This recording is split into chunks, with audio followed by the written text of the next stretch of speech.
Ada daripada sebelah kanan.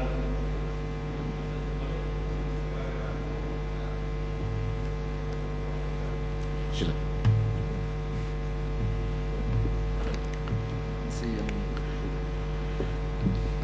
Izinkan saya menyentuh sedikit tentang Undang-Undang Akta Saraan Hakim, menyusul apa yang disentuh oleh ahli yang berhormat Bukit Gelugor sebentar tadi. Tetapi saya nak rujuk khusus pertamanya rasional pindaan ini yang tidak tertera dalam pindaan, ya. Nampaknya celus biasa, menaikkan pencen dari setengah ke 60%, syarat layak khidmat dari 15 ke 18 tahun, ya. Tetapi yang tidak disebut ialah bahawa pindaan ini sebenarnya khusus untuk Ketua Hakim Negara yang menjalankan tugas sekarang. Kerana dalam senarai yang saya perolehi, semuanya senarai hakim-hakim Mahkamah Persekutuan Rayuan yang akan mencapai usia 66 tahun itu semuanya layak dengan peraturan yang sedia ada. Mereka sebelum dilantik sebagai Ketua Hakim Negara, pertama dilantik sebagai Pesuruhjaya Kehakiman, kedua dilantik sebagai Hakim Mahkamah Tinggi, berikutnya Hakim Mahkamah Rayuan, barulah dilantik sebagai Hakim Mahkamah Persekutuan.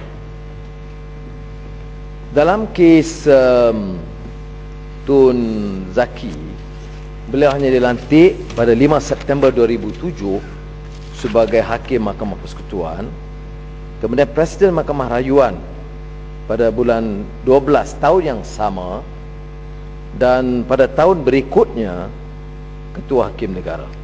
Jadi tarikh persaraannya ialah 12 September, dan oleh yang demikian beliau tidak layak mendapat akta, mengikut akta ini. Kalau benar kerajaan UMNO Barisan Nasional nak timbang jasa beliau dan khidmat beliau memperalatkan badan kehakiman untuk membantu mempertahankan pimpinan UMNO dan Barisan Nasional, beri sajalah tugas-tugas pengurusi syarikat-syarikat, allowance yang besar.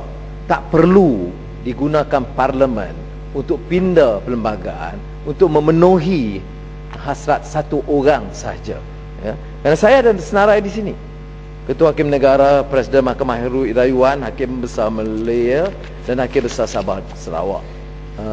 Tak payah tanya dari mana saya perolehi. Tetapi maklumat ini dengan tarikh-tarikh yang saya bacakan tadi tepat tertera dalam dokumen ini. Saya sentuh dan Tuan Pengurusi, memang saya memang mengelak selama ini menyentuh kedudukan Tun Zaki sebagai Ketua Hakim Negara. Saya kenal beliau secara peribadi. YB Bukit Gelugor bangkitkan sejak awal. Beliau ambil alih jawatan Ketua Hakim Negara dengan janji yang cukup lunak, pertahankan sistem badan kehakiman, mewarisi satu nama baik ayahanda beliau yang menjadi Ketua Hakim Negara dulu, dan menjanjikan badan kehakiman yang bebas, bertanggungjawab, melaksanakan tugas dengan baik. Saya juga tidak menentang pada prinsipnya kenaikan allowance atau gaji hakim, kerana badan kehakiman harus bebas, harus berwibawa, tidak harus dibebankan dengan masalah keuangan, tidak mudah dibeli dan dirasuah, tidak mudah diugut, kerana tanggungjawab dan amanah itu sangat besar. Tapi saya dah gunakan ruang ini cedok pandangan-pandangan ketua-ketua hakim negara yang lalu Ketua Hakim Negara Tun Sufyan yang menyatakan kalau beliau dihadapkan ke mahkamah, beliau tidak percaya beliau akan mendapat keadilan. Ini satu kenyataan cukup keras, sanggahan terhadap badan kehakiman yang pernah beliau pimpin. Tuanku Sultan Perak Tun Azlan Shah menyebut, walaupun dengan nada yang lebih lunak, kerana masa itu tuanku sudah pun menjadi sultan. Tuanku dalam salah satu pidatonya menyatakan kebimbangan baginda kerana imej kewibawaan, kebebasan badan kehakiman kuat, terhakis di mata rakyat. Jadi oleh demikian, kalau tujuannya memperbaiki prestasi dengan emolument yang lebih atau allowance yang lebih, kita tidak menjadikan ini isu. Tapi untuk apa? Untuk pertahan kewibawaan, kebebasan badan kehakiman, untuk mengelak amalan rasuah dengan persepsi rasuah badan kehakiman, untuk mengelak pengunduran hakim-hakim yang baik dan berkaliber dari pindah ke sektor swasta, ataupun untuk mengangkat mutu dengan izin most talented and best legal brains into the judiciary. Perkara ini dibahaskan di banyak negara, termasuk di Amerika Syarikat, yang melahirkan kebimbangan kerana emolument, allowance hakim-hakim tertinggi tidak menarik, dan justru itu pengunduran hakim-hakim berwibawa terlalu tinggi. Saya tidak juga mengatakan gaji dan emolumen hakim terlalu rendah di negara kita, kerana umumnya dalam lingkungan yang agak memuaskan, ya, umpamanya emolumen sahaja, ya, tanpa allowance dan sebagainya, untuk Ketua Hakim Negara RM25,000, Presiden Mahkamah Rayuan RM22,000 sebulan dan berikutnya, dan tak campur allowance dan sebagainya, dan peningkatan yang ada sekarang tentu lebih tinggi. Walaupun kita akui bahawa tidak ada satu kesalahan kalau ditingkatkan, tapi kita tingkatkan itu mengikut prestasi, ya. Kita sebut dengan izin inadequate compensation, ya, directly threatens the viability of the tenure. Tetapi tenure dan jawatan itu untuk apa? Untuk melaksanakan tugas dengan baik. Tidak semua negara menaikkan gaji dan emolumen hakim. Referendum di Ireland Oktober lalu bersetuju untuk mengurangkan gaji hakim di antara 16 hingga 23%. Saya tidak cadang kita memilih pendekatan ini, tetapi kita, kalaulah maksud pindaan ini agak aneh, parlimen digunakan dalam sejarah. Saya ingat sekali dulu digunakan untuk satu pribadi, iaitu satu pindaan untuk memberikan sedikit manfaat kepada Yang Terhormat Mulia Tunku Abdul Rahman. Tidak ada yang menentang, tetapi ada yang pertikaikan apakah perlu satu pindaan untuk satu orang. Tapi itu Tunku Abdul Rahman Putra Al-Haj, Perdana Menteri pertama dalam Bapak Kemerdekaan, dengan rekod pemersatu dan mengiktiraf pengorbanan besar beliau. Ini untuk seorang hakim yang juga diselubungi dengan pelbagai kontroversi, yang juga masih belum jawab beberapa tuduhan asas tentang kes-kes yang dibangkitkan di parlimen dan di luar parlimen. Dan yang paling buruk, bila Wabi Bukit Gulugur berulang menyebut dan tidak ada siasatan sama sekali. Ini menunjukkan bahawa dalam negara kita ada beberapa jawatan tokoh tertentu yang kebal dari undang-undang. Bawalah tuduhan apapun yang kebal, dan kalau tidak disenangi, lemparkanlah apa saja tuduhan dan fitnah untuk menyenangkan mereka. Ini sistem bobrok, bukan ikut hukum. Ini ikut nafsu serakah. Dan badan kehakiman adalah badan institusi penting dalam mana-mana negara yang menjadi markas akhir untuk seseorang itu mendapatkan keadilan. Dan kalau badan kehakiman tidak dapat menjamin keadilan asas, ke mana orang pergi? Kalau kita lihat dalam sejarah, orang mengamuk sebab dia tidak ada harapan untuk mendapat keadilan. Kalau kita tengok sejarah, orang hilang keyakinan apabila the last bastion, tunggak dan paksi terakhir dalam mana-mana sistem, yaitu badan kehakiman, itu tergugat. Bukan saja pimpinan politik, Tuan Mengusi, pimpinan dalam badan kehakiman rasa tidak segan sama sekali. Katalah mereka itu pembohong atau perasuah, tak ada apa-apa, asalkan allowance bertambah, senang begitu saja. Ini agak aneh.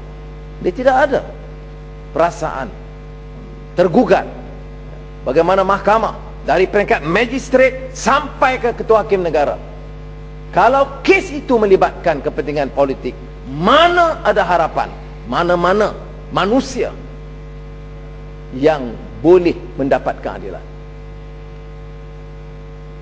Sebab itu, dalam membahaskan isu ini, ahli parlimen dari Pakatan Rakyat dan dari Barisan Nasional harus bertanya sama ada kita mau pertahankan institusi dan badan kehakiman sebagai badan bebas dan berwibawa. Ia harus bermula dengan pimpinan badan kehakiman, dengan jawatan ketua hakim negara, hakim mahkamah persekutuan, hakim mahkamah rayuan, yang tidak boleh dibeli, yang tidak boleh dipengaruhi, melainkan tunduk kepada fakta dan hukum. Dalam perbincangan kita dengan ahli-ahli parlimen di kedua-dua belah pihak, saya belum dengar ada yang sungguh-sungguh menafikan bahawa kedudukan kebebasan badan hakiman terhakis. Tidak ada yang nak pertahankan.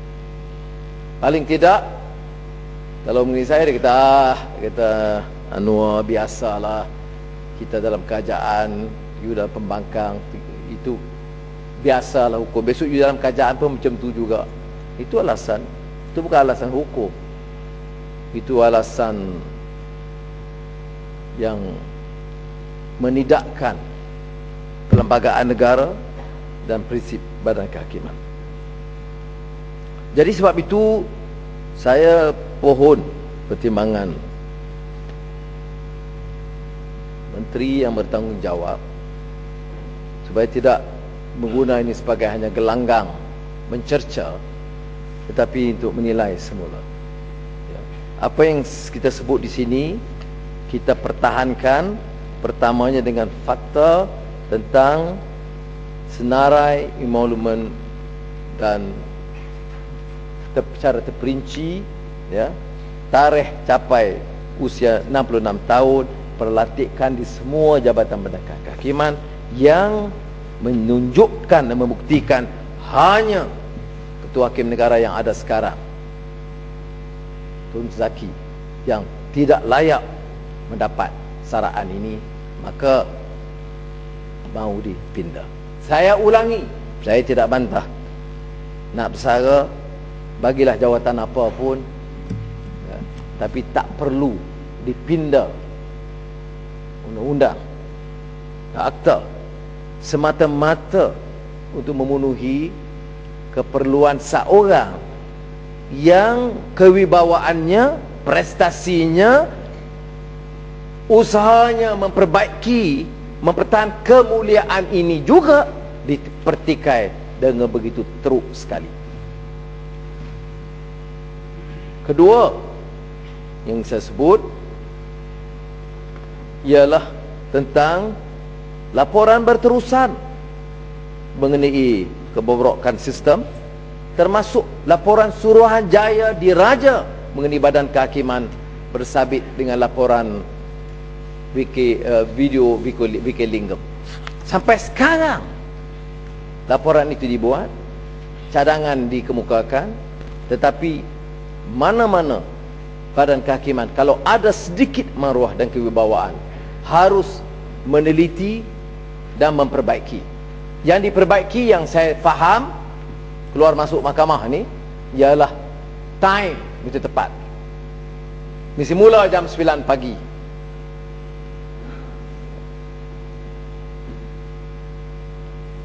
Badan Kehakiman, never mind the fundamental issue dengan itu pengusi ialah justice, due process. Bukan 9 pagi. Boleh jadi penghulu di kampung pun boleh atur program 9 pagi. Anak murid darjah 1 boleh diarah oleh cikgu dan guru besar datang sekolah 8 pagi. Hakim mesti tentukan pertamanya kewibawaan, kebebasan Badan Kehakiman. Bukan soal waktu. Lebih dari itu ialah keadilan dan proses kehakiman. Sedikit menampau Ketua Bangkang penjelasan. Tadi Ketua Bangkang mengatakan pengalaman di mahkamah antara lain yang nampak diperbetulan ialah masa. Saya nak tanya sebab ada rungutan yang mengatakan bahawa sehingga hari ini, contohnya macam kes Altan Tunya, sehingga hari ini tarikh untuk rayuan pun tidak ditetapkan. Malahan kita tengok dalam kes-kes yang lain malah terlalu cepat. Ada dimaklumkan dalam kes lain sehingga kan belum file pun dah dapat tarikh. Jadi saya mohon penjelasan Ketua Pembangkang, kerana ini bukan without going to the merits of the case. Isu pengurusan kes pun kita nampak satu perkara yang amat boleh disangsikan. Saya mesti tidak rasa komen pasal kes Altan Tuya, cuma yang ditanya ialah mengapa rayuan tu sampai sekarang tak ada tarikh. Tapi dalam kes yang YB Bukit Gelugor tahu, kes Mahkamah Rayuan saya belum difilekan, tarikh dah dapat dulu. Ini unprecedented ya. Belum file lagi ni. Betul nak Mahkamah Rayuan itu tidak, tarikh dah bagi dulu. Punya cekapnya Ketua Hakim Negara yang ada sekarang. Sebab itu dipindah khas untuk dia ya. Belum file, tarikh dah bagi dulu ya. Dalam kes Altan Tuya file dah, tarikh belum dapat ilham di atas. Tuan Musi, sebab itu yang kita bincang, walaupun tidak menarik minat rakan-rakan dari Barisan Nasional, tidak minat sama sekali tentang institusi kewibawaan Badan Kehakiman. It's no interest to them whether there is an independent judiciary or not. It's not even debated. No interest even to debate a fundamental issue dalam perlembagaan negara kita. Sudah Tuan Mengusi, apa dia masalahnya lagi yang harus ditangani oleh Ketua Hakim Negara dalam beberapa bulan sebelum bersara dan dapat ganjaran baru yang akan dibuldos dalam parlimen ini? Pertama, mana dia hakim-hakim bermutu? Yang Muhammad Bukit Gelugor menyebut beberapa nama. Tidak ada siapa yang boleh nafikan. Orang boleh setuju keputusan atau tidak. Tun Sufyan, Tan Sri Azmi, Yusofi Abdul Kadir di antaranya ya, dengan kekuatan bahasa, impeccable command of the language, dan yang lebih penting ialah mastery of the subject. Ya, pengalaman saya teruk lah, tapi bukan subjudi. Saya bagi contoh pengusi pergi menarik. Saya sebut kadang bila ditanya apa masalahnya, disebut itu saja ya. Tentang saya kata ada kerana masa itu ada krisis ekonomi, economic crisis, economic convulsions, and the financial malfeasance exacerbated. Hakim tanya, what malfeasance? Can you spell? and then exacerbated. Can you spell? Baik bagi tahu, tak usah cakap dalam bahasa Inggeris ataupun penterjemah. Tapi begitulah rekod mutu yang kita perolehi yang ada sekarang. Jadi sebab itu tugas pertama, mestilah angkat hakim yang berwibawa dan bermutu, bukan hakim yang membantu ketua hakim negara di peringkat hakim mahkamah tinggi terus naik pangkat. Asal-asalnya apa? Kerana dia luluskan ataupun hakim yang bantu hukum ketua pembangkang terus naik hakim mahkamah persekutuan. Kedua, dinilai prestasi penghakiman, mutu penghakiman, kerana ini akan menjadi sandaran dan rekod zaman berzaman, termasuk atau terutamanya dalam kes yang membabitkan isu perlembagaan dan isu hak asasi. Berikutnya haruslah diperbaiki persepsi. Tun Sufyan tidak sebut persepsi, dia sebut dia enggan dihadapkan di mahkamah kerana dia tahu keupayaan mahkamah. Tuanku Sultan Azlan menyebut persepsi yang membimbangkan baginda. Kita boleh tanya, apakah persepsi itu dibetulkan setelah beberapa laporan dikeluarkan? Apakah yang diambil, tindakan yang diambil? Jadi sebab itu kita pohon Menteri menjelaskan dalam jawapan mengenai rang undang-undang Akta Saraan Hakim Pindaan 2011 ini, apakah benar-benar menjadi dasar kerajaan melalui tindakan susulan mereka untuk menjamin bahawa perkhidmatan kehakiman dan undang-undang, termasuk jabatan peguam negara, yang dipertahankan peguam negara itu kerana pilihan beliau untuk menjadi perkakas penguasa politik dalam negara, maka dipertahankan. Apakah cara ini boleh menjamin mutu kewibawaan jabatan berkenaan? Terima kasih.